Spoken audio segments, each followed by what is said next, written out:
ರಾಘು, ಏನಾಯ್ತಪ್ಪ? ಝಾನ್ಸಿ ಅವಳ ತಾತನ ಮಾತನ್ನ ಒಪ್ಲಿಲ್ವಾ?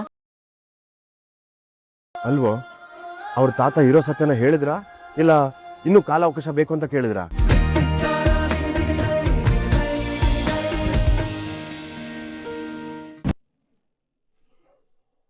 ರಾಯ್ ಮೇಡಮ್, ತಾತ ಹೇಳ್ತಿರೋ ಸರ್ಪ್ರೈಸ್ ಯಾವುದು? ಅವ್ರು ಏನ್ ಹೇಳ್ಬೇಕು ಅನ್ಕೊಂಡಿದ್ದಾರೆ? ಅಷ್ಟಕ್ಕೂ ಆಗಿರೋದಾದ್ರೂ ಏನು? ಮೇಡಮ್, ಅದನ್ನ ನಾವೇ ಹೇಳ್ಬಿಟ್ರೆ ಸರ್ಪ್ರೈಸ್ ಹೇಗಾಗುತ್ತೆ? ಕೇಳ್ತೀನಿ ತಾನೆ. ಮೇಡಮ್ ಅವ್ರ, ನೀವ್ ಎಷ್ಟ ಬೈದ್ರು ರೀ ಆ ವಿಷಯನ ಇಬ್ರು ಹೇಳಂಗೇ ಇಲ್ರಿ. ಆ ವಿಷಯನ ಯಜಮಾನ್ರೆ ಬಂದು ಅದಕ್ ಸಂಬಂಧಪಟ್ಟಂತ ವ್ಯಕ್ತಿ ಮುಂದೆ ಹೇಳಿದ್ರನ ರೀ ಬರಬ್ಬರ್ರಿ. ನನಗ್ ಬರ್ತಿರೋ ಕೋಪ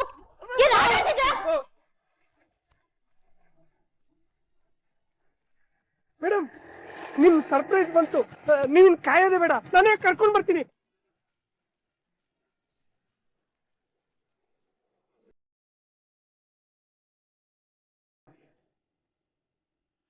ಸರ್, ವೆಲ್ಕಮ್. ಇನ್ ಮುಂದೆ ಎಲ್ಲ ಒಳ್ಳೇದಾಗುತ್ತೆ ಸರ್. ಝಾನ್ಸಿ ಮೇಡಮ್ ನೀವು ಒಂದಾಗಿ ಆಗ್ತೀರಾ.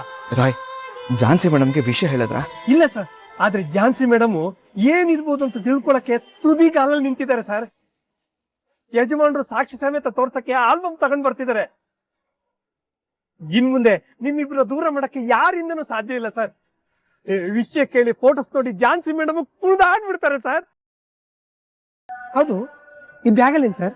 ರಾಯ್, ಝಾನ್ಸಿ ಮೇಡಮ್ಗೋಸ್ಕರ ಅವ್ರ ಗಂಡನಾಗಿ ಅವ್ರಿಗೆ ಸೀರೆ, ಬಳೆ, ಅರ್ಶನ, ಕುಂಕುಮ, ತಾಳಿನೂ ತಂದಿದ್ದೀನಿ. Wow, super sir. ಒಂದ್ ರೀತಿ ಒಲವಿನ ಉಡುಗೊರೆ. ರಕ್ತದಲ್ಲಿ ಬರ್ದಿಲ್ಲ ಅಷ್ಟೇ, ಅಂಗಡಿಯಿಂದ ತಗೊಂಬಂದಿದ್ದೀರಾ. ಹೌದು, ಈ ಸೀರೆ ಓಕೆ ಸರ್. ಕುಂಕುಮ, ಬಳೆ, ಅರಿಶಿನ ಎಲ್ಲ ಯಾಕೆ ಸರ್?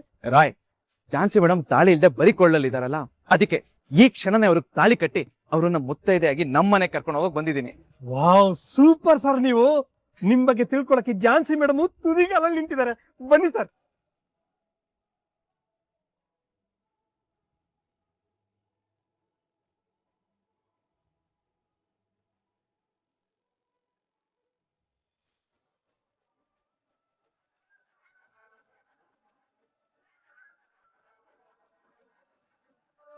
ರಾಘು,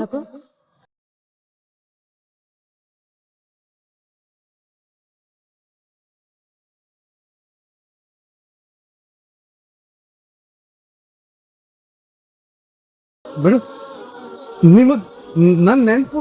ಅವತ್ ಹಾಸ್ಪಿಟಲ್ ಅಲ್ಲಿ ಹೆಸರು ಕೇಳಿದ್ದೆ. ಅದ್ ಸರಿ, ಇಲ್ಲಿಗೆ ಯಾಕೆ ಬಂದಿದ್ಯಾ? ನಿನಗೆ ಒಂದು ಸರ್ಪ್ರೈಸ್ ಕೊಡ್ತೀನಿ ಅಂತ ಹೇಳಿದ್ನಲ್ಲ, ಅದು ಇವನೇ ಅಮ್ಮ. ನಿನ್ನ ಜೀವನದಲ್ಲಿ ಬಹಳ ಮುಖ್ಯವಾದ ವ್ಯಕ್ತಿ ಅಂತ ಹೇಳಿದ್ನಲ್ಲ, ಅದು ಇವನೇ ಅಮ್ಮ.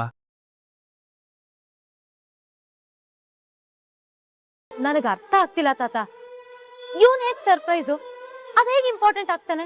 ಹೌದು ಪುಟ್ಟಿ, ನಿನಗೆ ನಿನ್ನ ಜೀವನದಲ್ಲಿ ಒಳ್ಳೇದಾಗಿದೆ ಅಂತಂದ್ರೆ ಅದು ಇವನೇ ಕಾರಣ.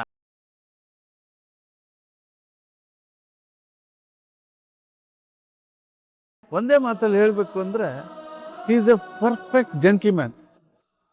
ಒಳ್ಳೆ ಹುಡುಗಮ್ಮ, ತುಂಬಾ ಸಿನ್ಸಿಯರು. ಮನುಷ್ಯತ್ವಕ್ಕೆ ಇನ್ನೊಂದು ಹೆಸರೇ ಇವನಮ್ಮ. ಅದೆಲ್ಲ ಸರಿ ತಾತ. ಈಗ ಇವನ್ ಬಗ್ಗೆ ಯಾಕೆ ಇಷ್ಟೊಂದು ಬಿಲ್ಡಪ್ ಕೊಡ್ತಿದ್ದೀರಾ?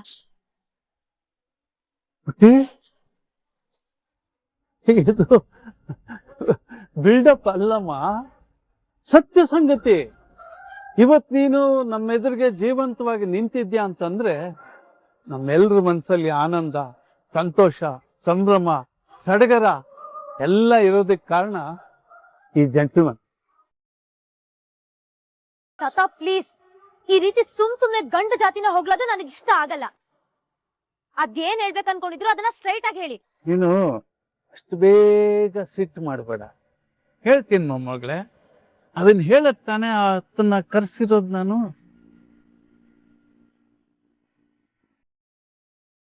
ಈಗ ನಿನ್ನಲ್ಲಾಗಿರೋ ಮಹತ್ತರವಾದ ಬೆಳವಣಿಗೆಗೆ ಈತನೇ ಕಾರಣ.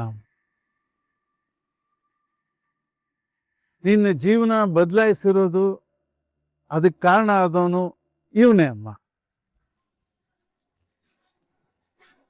ನನ್ನ ಲೈಫಿನ ಬದಲಾವಣೆಗೆ ಕಾರಣಕರ್ತನ ಅಂತದ್ ಏನ್ ಬದಲಾಗಿದೆ ತಾತ?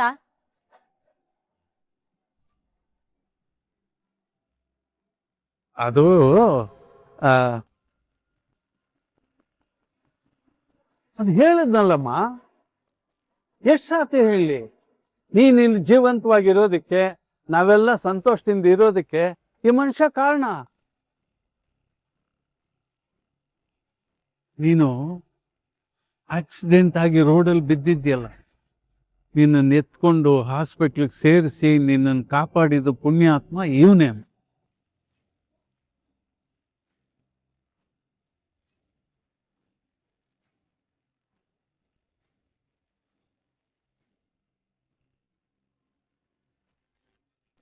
ಅದಕ್ಕೆ ಅನ್ಸುತ್ತೆ ಇವನ್ ಬಗ್ಗೆ ನನ್ ಮನ್ಸಲ್ಲಿ ಒಂದ್ ಚೂರ್ ಸಾಫ್ಟ್ ಕಾರ್ನರ್ ಇರೋದು. ಮಾತ್ರ ಅಲ್ಲ ಮೊಮ್ಮಗಳೇ, ಅವನು ನಮ್ಮ ಮೇಲೆ ಒಂದು ದೊಡ್ಡ ಋಣಭಾರನ ಹಾಕ್ಬಿಟ್ಟಿದ್ದಾನೆ, ಹೊರಿಸ್ಬಿಟ್ಟಿದ್ದಾನಮ್ಮ ತಲೆ ಮೇಲೆ.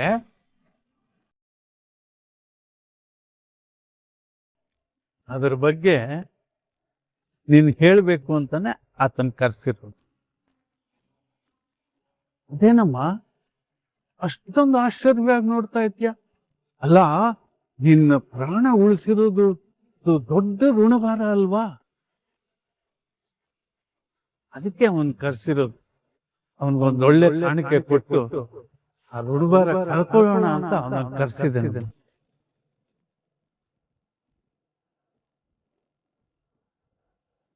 ಅದಕ್ಕೆ ಅವನ ಕೈಗೇನೆ ಈ ಹಣ ಕೊಟ್ಬಿಟ್ಟು ಆ ಋಣ ಕಳ್ಕೊಳ್ಳೋಣ ಅಂತ ಅವನನ್ನು ಕರ್ಸ.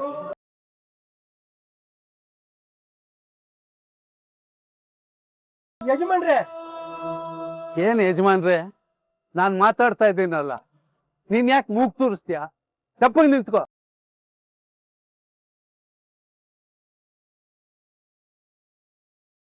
ನೀನು ಮಧ್ಯ ಬಾಯಿ ಹಾಕ್ಬೇಡ. ಇಲ್ಲಿ ನೋಡಿಲ್ಲಿ, ಮುಖ್ಯವಾದ ವಿಷಯ ಇಲ್ಲಿದೆ.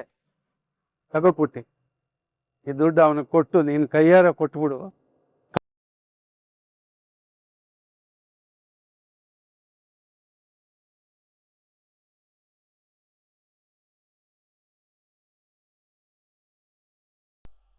ಎಲ್ಲರೂ ಒಟ್ಟಿಗೆ ಬಂದಿದ್ದೀರಾ? ಝಾನ್ಸಿ ಮೇಡಮ್ ವಿಷಯದಲ್ಲಿ ನೀವು ನಡ್ಕೊಳ್ತಿರೋದು ನೋಡಿದ್ರೆ ಇದು ನೀವೇನ ಅಂತ ಅನಿಸ್ತಾ ಇದೆ ಯಜಮಾನ್ರೆ. ಇದನ್ನೆಲ್ಲ ನಮ್ಮಿಂದ ನಂಬಕ್ ಆಗ್ತಿಲ್ಲ. ಯಜಮಾನ್ರೆ, ಝಾನ್ಸಿ ಮೇಡಮ್ ಚೆನ್ನಾಗಿರ್ಬೇಕು ಅಂತ ಬಯಸ್ತಾ ಇದ್ದವ್ರು ನೀವು. ಅಂಥದ್ರಲ್ಲಿ ಇವತ್ತು ಯಾಕೆ ಈ ರೀತಿ ಮಾಡ್ಬಿಟ್ರಿ? ಖರೆ ಹೇಳ್ತೀನ್ರಿ ಯಜಮಾನ್ರೆ, ಇವತ್ ನೀವ್ ಬಹಳ ದೊಡ್ಡ ತಪ್ಪು ಮಾಡ್ಬಿಟ್ರಿ. ರಾಘು ಸರ್ ಮೇಲೆ ಅಷ್ಟೊಂದು ಅಭಿಮಾನ ಇಟ್ಕೊಂಡವ್ರು ಇವತ್ ಯಾಕೆ ನೀವ್ ಹಿಂಗ್ ಮಾತಾಡಿದ್ರಿ? ಇದರಿಂದ ಝಾನ್ಸಿ ಮೇಡಮ್ ಹೇಗ್ ಸಂತೋಷವಾಗಿರ್ತಾರೆ ಯಜಮಾನ್ರೆ? ನೀವು ಮಾಡಿದ್ದು ನಿಮ್ಗೆ ಸರಿ ಅನಿಸ್ತಾ ಇದೆಯಾ? ಎಲ್ರದ್ದು ಮುಗೀತಾ? ಇನ್ನೇನಾದ್ರೂ ಹೇಳೋದು ಬಾಕಿ ಇದೆಯಾ? ಇದಕ್ಕೂ ನಿಮ್ದೇನ್ ಕೆಲಸ ಇಲ್ಲಿ? ಮಾತಾಡಿ. ನಾವು ಈ ಮನೆ ಕೆಲ್ಸದವ್ರು ಯಜಮಾನ್ರೆ. ಆ ಕೆಲಸನ ನೆಟ್ಟಿಗೆ ಮಾಡಿ. ನಮ್ಮ ಮನೆ ವಿಷಯಕ್ಕೆ ನೀವ್ಯಾರು ಬರೋದು ಬೇಕಾಗಿಲ್ಲ. ನನ್ನನ್ನ ಪ್ರಶ್ನೆ ಮಾಡೋದು ಬಿಟ್ಟು ನಿಮ್ದು ಎಷ್ಟಿದೆ ಅಷ್ಟು ಮಾತ್ರ ಕೆಲಸ ಮಾಡ್ಕೊಂಡು ಹೋಗಿ. ಅದು ಬಿಟ್ಟು ನನ್ನ ಹತ್ರ ಸಲಿಗೆ ತಗೊಂಡು ನಿಮ್ ಇಷ್ಟ ಬಂದಾಗ ನೀವು ಮಾತಾಡೋದು, ನನ್ನ ನಿರ್ಧಾರದ ಬಗ್ಗೆ ಕೆಣಕೋದು ಅದೆಲ್ಲ ಮಾಡಬೇಡಿ. ಏನ್ ಮಾಡಿದ್ರೆ ನನ್ನ ಮೊಮ್ಮಗಳಿಗೆ ಒಳ್ಳೇದಾಗತ್ತೆ, ಏನ್ ಮಾಡಿದ್ರೆ ಅವಳು ಯಾರ ಜೊತೆಲಿ ಸಂತೋಷವಾಗಿರ್ತಾಳೆ ಅನ್ನೋದು ನನಗ್ ಗೊತ್ತಿದೆ. ಅದನ್ನ ನಿಮ್ಮಿಂದ ತಿಳ್ಕೊಬೇಕಾದ ಅವಶ್ಯಕತೆ ನನ್ಗಿಲ್ಲ. ಅರ್ಥ ಮಾಡ್ಕೊಳ್ಳಿ ಇದನ್ನ.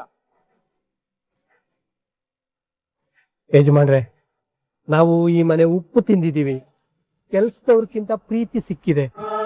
ಅದು ಅಲ್ಲದೆ ಝಾನ್ಸಿ ಮೇಡಮ್ ರಾಘು ಸರ್ ಜೊತೆ ಇದ್ದಷ್ಟು ದಿನ ಸಾಕು, ಇನ್ನು ಇದ್ರ ಬಗ್ಗೆ ಮಾತು ಬೇಕಾಗಿಲ್ಲ. ಯಾರ್ಯಾರು ಎಲ್ಲೆಲ್ಲಿ ಇರ್ಬೇಕು ಅಲ್ಲಿದ್ರೆ ನಿಮ್ಗೂ ಒಳ್ಳೇದು, ಮನೆಗೂ ಒಳ್ಳೇದು. ಏನ್ ಮುಖ ನೋಡ್ತಾ ಇಲ್ಲೇ ನಿಂತಿದ್ದೀರಾ? ಹೊರಡಿ ಅಂತ ಹೇಳಾಯ್ತಲ್ಲ, ಹೊರಡಿ. ಒಂದ್ ನಿಮಿಷ ನಿಂತ್ಕೊಳ್ಳಿ. ಅಷ್ಟು ಮಾತ್ರ ಅಲ್ಲ, ಮುಂದೆ ಯಾವುದೇ ಕಾರಣಕ್ಕೂ ರಾಘು ವಿಷಯ ಅವಳ ಮುಂದೆ ಯಾರು ಮಾತಾಡಬಾರ್ದು. ಅವನು ಅವಳ ಜೀವನದಲ್ಲಿ ಬಂದಿದ್ರ ಬಗ್ಗೆ ಯಾರು ಚಕಾರ ಎತ್ತಬಾರ್ದು. ಅವಳು ಮದುವೆ ಬಗ್ಗೆ ಇರ್ಬೋದು, ಅವಳು ಅವ್ರ ಮನೆಗೆ ಹೋಗಿದ್ರ ಬಗ್ಗೆನೇ ಇರ್ಬೋದು, ಯಾರು ಮಾತಾಡಬಾರ್ದು. ಇದೆಲ್ಲ ಅವಳಿಗೆ ಒಂದು ಕೆಟ್ಟ ಕನಸು ತರ ಮರ್ತು ಹೋಗ್ಬೇಕು. ಅರ್ಥ ಆಯ್ತಾ ನಾನು ಹೇಳಿದ್ದು? ಅರ್ಥ ಆಯ್ತು ಯಜಮಾನ್ರೆ. ಆಗ ಖಾಲಿ ಮಾಡಿ.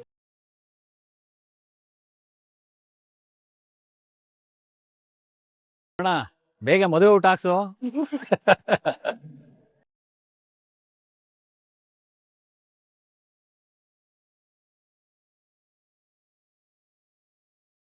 ಏನಣ್ಣ ಒಬ್ನೇ ಬರ್ತಾ ಇದ್ಯಾ? ಝಾನ್ಸಿ ಅದ್ಕೆ ಎಲ್ಲಿ? ರಾಘು, ಝಾನ್ಸಿನ್ ಕರ್ಕೊಂಡ್ ಬರ್ಲಿಲ್ವಾ?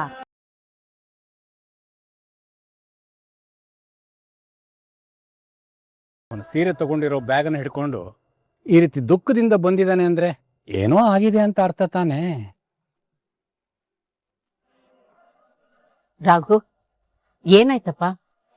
ಝಾನ್ಸಿ ಅವಳ ತಾತನ್ ಮಾತನ್ನ ಒಪ್ಲಿಲ್ವಾ? ಅಲ್ವೋ, ಅವ್ರ ತಾತ ಇರೋ ಸತ್ಯನ ಹೇಳಿದ್ರಾ ಇಲ್ಲ ಇನ್ನೂ ಕಾಲಾವಕಾಶ ಬೇಕು ಅಂತ ಕೇಳಿದ್ರಾ?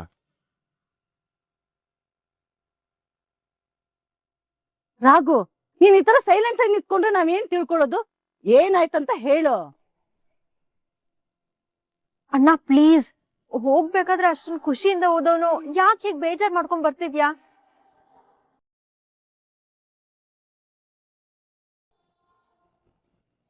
ಎಲ್ರೂ ಸ್ವಲ್ಪ ಸುಮ್ಮನೆ ಇರ್ತೀರಾ? ಅವನನ್ನ ಒಂಟಿಯಾಗಿರೋದಕ್ಕೆ ಬಿಡಿ. ಅದ್ ಹಾಗಲ್ಲ ರೀ. ಹೇಳಿದ್ನಲ್ಲ, ಸ್ವಲ್ಪ ಸುಮ್ಮನೆ ಇರು, ಅವನ ಮನಸ್ಸು ತಿಳಿಯಾಗ್ಲಿ. ನೀನು ಹೋಗಪ್ಪ. ಅಯ್ಯೋ ದೇವ್ರೆ, ಏನಾಗ್ತಾ ಇದೆ ಅಂತ ಒಂದು ಅರ್ಥ ಆಗ್ತಾ ಇಲ್ಲಪ್ಪ. ಜೊತೆಲಿ ನಾವು ಹೋಗಿ ಮಾತಾಡಿದ್ರೆ ಎಲ್ಲ ಸರಿ ಹೋಗ್ತಾ ಇತ್ತು. ನಾವು ಹೋಗಿ ಮಾತಾಡೋದು ಆಮೇಲೆ. ಮೊದಲು ವಿಷಯ ಏನು ಅಂತ ತಿಳ್ಕೋಬೇಕು. ಎಲ್ರೂ ಸ್ವಲ್ಪ ಸಮಾಧಾನವಾಗಿ ಇರಿ.